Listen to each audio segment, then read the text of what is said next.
a random player rolling Terran, and spawning in the bottom left-hand corner of Paradox, we have the red Zerg player, the American Korean. Representing Team HyperONE, it is HyperONE.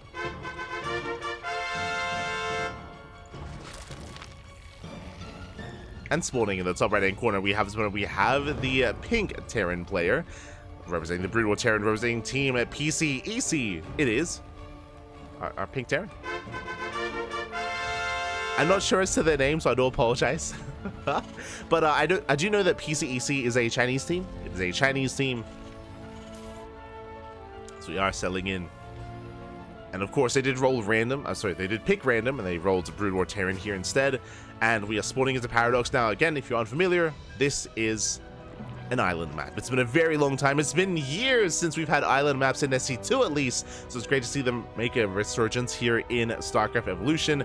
The way this works is that you have 3 bases. You have 3 bases to yourself. You do have high yield gas geysers as well, so you're pretty well secure on these this 3 base setup. It's more of a standard base here towards the right hand side, and then we enter the islands. We have 4 islands in total. There's one here, there's 2 on the right hand side, 2 on the left hand side as well that you can get to via dropping, Nidus Worm play, War Prisons, Medivacs, Dropper Lords. There's different ways to actually gain access to these locations, and they're all connected by this, or at least 2 of them are connected by this central landmass.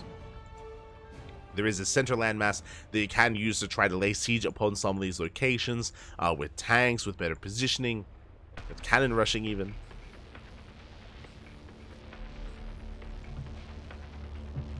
Here we go.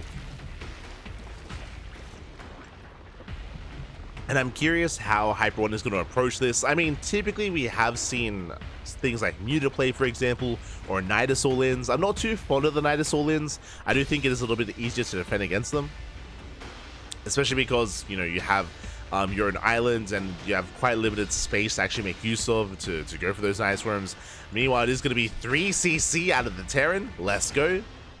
Rushing into a 3rd CC before the factory is even done, so very greedy build here by the Terran player. Likewise, we should also be seeing double lair. We should also be seeing greed from the Zerg player as well. Based on the gases, based on the lair, I think this is a bit of a mistake, obviously, but I imagine this is going to be a Spire rush. I would imagine, but I would not be opposed to HyperONE taking a fast 3rd as well. Why not? Overlords do confirm. They get eyes on the 3rd. Ooh, and it is not going to be Mutants. It's not going to be Aspire. We are headed towards Hydras instead. Interesting. Based on the Hydra tech, I would imagine we're going for a Nidus all-in. That would make the most sense to me. Especially since we are still on a lower drone count. Here we go. Lair is now done. Upgrading Dropper Lords. Never mind, so it's not going to be Nidus Orb, it's going to be Dropper Lords instead.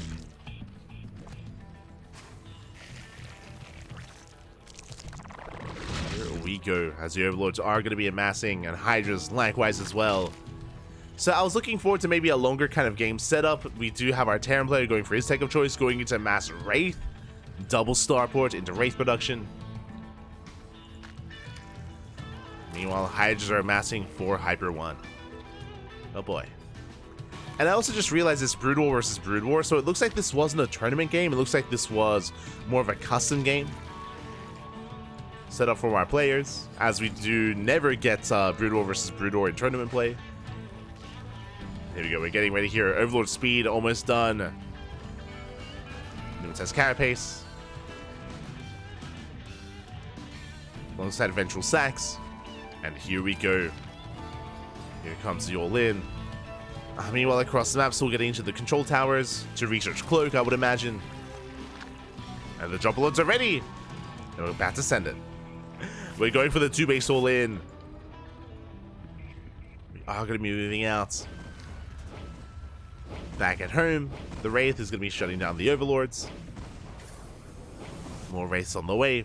But it's just the 1 Wraith for now. We don't really have an army. And PCC has no idea what's going on across the map either. He's got 2 Wraiths, soon to be 4. And here comes the Mass Hydra. Here comes the Mass Hydra, and there's just not much to work with. Again, we've been a little bit too greedy. 4th CC is on the way. 4 Wraiths. That is it. That is the army. There's no cloak. I mean, even if there was, I mean, there are detectors, there are overlords. Hydras, they get dropped into the mineral line. SCVs are going to be going down. And there's no saving this. The Hydras rock up. GG, and HyperONE does take the game. GG. We have seen some macro games on Paradox, which I've appreciated, but a little bit lesser here. Congratulations here to HyperONE, does take it in the end. We have seen like these all-ins work as well. I haven't quite seen this before, going for, you know, a Hydra Dropper all-in. Unfortunately, the Terran player was completely in the dark. There was no scans. That's a little bit on the Terran for never to scan the main of his opponent, because even if it wasn't like a Hydra-based all-in, there could have been a Nidus for him, there could have been a Muta Rush as well. There was definitely a lot of possibilities for how aggressive, or, you know, how aggressive the Zerg player wanted to be. So the Terran was just in the dark, was caught off guard. GG. GG, well played. And that is going to take us to our next game here by 2 very different players. We're going to be jumping into a game between Mixu and Quanta. And we're going to be spawning into another unorthodox map in the current SE EVO map pool, not Paradox. It's a bit of a pseudo-island map. We're going to be loading into Monty Hall. Let's go. Double overlord upgrades make double lair, makes sense. True, you're not wrong. That is something that I wasn't thinking, but you do need a lair to actually make those upgrades. So when it comes to the all-in, rushing into both Dropper Lord and Overlord speed, that does make sense. You're not wrong, you're not wrong.